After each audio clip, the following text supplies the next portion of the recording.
Want to get cheat sheets, audiobooks, lessons, apps, and much more every month for free? Just click the link in the description to get your free language gifts of the month. Hi everybody, welcome back to Ask Alicia, the weekly series where you ask me questions and I answer them. Maybe. Okay, let's get to your first question this week. First question this week comes from Emma. Hi Emma. Emma says, "Hi Alicia, can you explain the difference between will and be going to and will be doing or be going to be doing? I would like to know when we use continuous forms instead of just using simple future tense." Sure, we use the continuous form when we want to talk about a future plan that we think will be in progress. So let's compare two example sentences. I'm going to start working in a new company soon. 3 months from now, I'm going to be working in a new company. So in the first example sentence, I'm going to start working in a new company soon, we're talking about a future plan. We're just using simple future tense, going to there, to express a future plan, a future action, in this case using going to because we're quite sure about that plan. In the second example sentence, however, 3 months from now, I'm going to be working. So we're using a time period, or rather a point in time in the future. 3 months from now. That means I'm indicating, or I want to refer to a specific point in time in the future and talk about an action that I think will be ongoing at that future point in time. In those cases, we use will be going to, or going to be going to, or something like that. Going to be plus the ing form of a verb. So we use that form to refer to an ongoing thing that we think will happen at a specific point in the future. You can just use the simple future tense, will and going to talk about general future plans without a specific point in time. But if you want to talk about something in the future, like a month from now, or 2 months from now, or years from now, or whatever, and you want to express a plan or some idea you have about something that will happen or be happening at that time, you can use will be going to, or going to be plus the ing form of a verb. So I hope that this helps you. Thanks for the question. Okay, let's move on to your next question. Next question comes from Arzu. Hi, Arzu. Arzu says, "Hi, Alicia. Could you explain the difference between roughly, approximately, and nearly?" Yeah, sure. Roughly and approximately mean the same thing. They both mean about.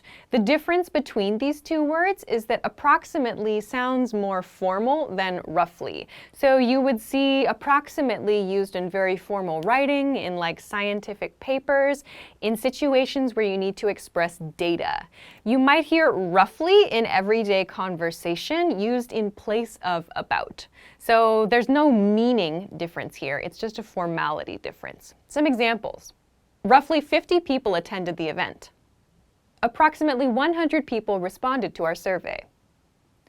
On the other hand, nearly means almost a certain amount. So we use nearly before a number to express that we were very, very close to that number, but not quite. So this does not mean about. It means very close to the number, but not exactly that amount. So for example, we could say, nearly 50 people attended our event, or nearly 100 people responded to our survey.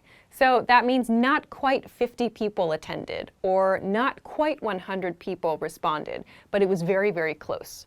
So in sum, approximately and roughly have the same meaning, just different levels of formality. Nearly means almost but not quite, or very close but not quite. So I hope that this helps you. Thanks for the question. Okay, let's move on to your next question. Next question comes from Mindful Alex. Hi, Mindful Alex. Mindful Alex says, "Hi, Alicia. What tense, present or future, must follow a command clause? For example, 1. Let me know what you find versus let me know what you will find. 2. Let me know what you find versus tell me what you will find. Thanks a lot." Yes, you need to use present tense in these example sentences. So in your case, the correct answers would be, let me know what you find and tell me what you find.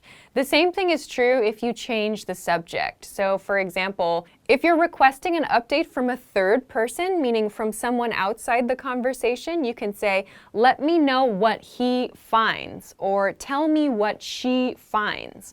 So you still need to follow this present tense rule. We can't use the infinitive form of the verb there.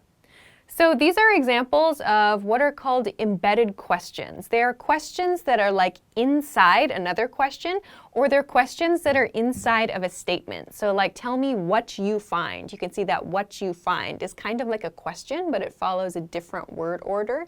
So we follow that subject, verb, object order inside embedded questions. If you want to know more about this grammar point, you can do a search for embedded questions to find some more information. I've talked about this here and there in some live streams in the past, so I hope that that's helpful for you. So yes, in some, you need to use a present tense verb in a case like this. Keep in mind you can also use past tense if you want to as well. I hope that this is helpful for you. Thanks for the question. Okay, let's move on to your next question. Next question comes from Alejandra. Hi, Alejandra.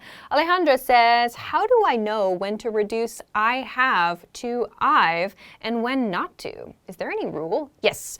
When you are expressing ownership of something, you should not use the reduced form I've. Always use I have, like I have a dog, or I have a house, or I have a bag. You should not use I've in these cases.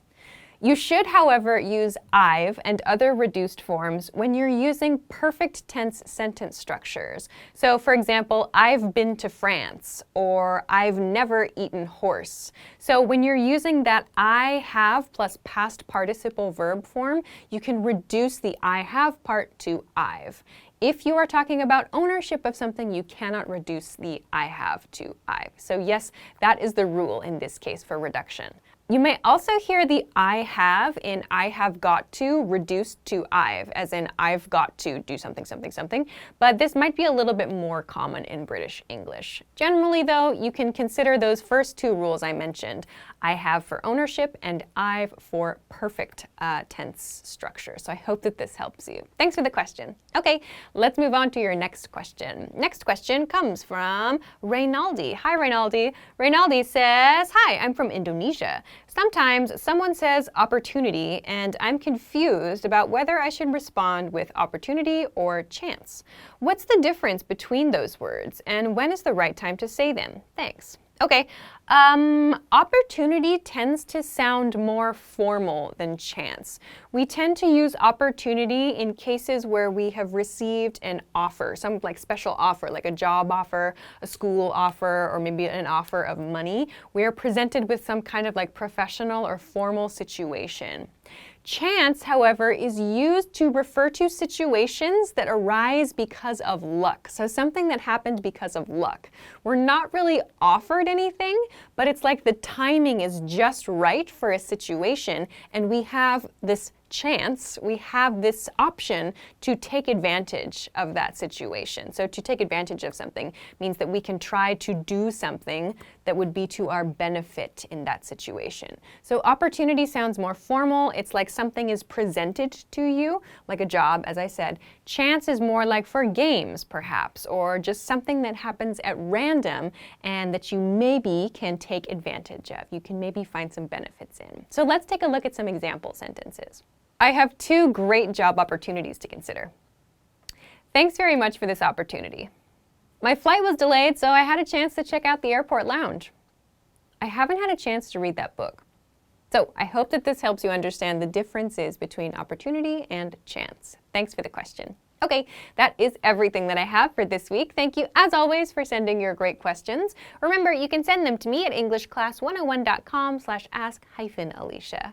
Of course, if you like this lesson, please don't forget to give it a thumbs up, subscribe to our channel if you haven't already, and check us out at EnglishClass101.com for some other things that can help you with your English studies. Thanks very much for watching this week's episode of Ask Alisha, and I will see you again next week. Bye-bye.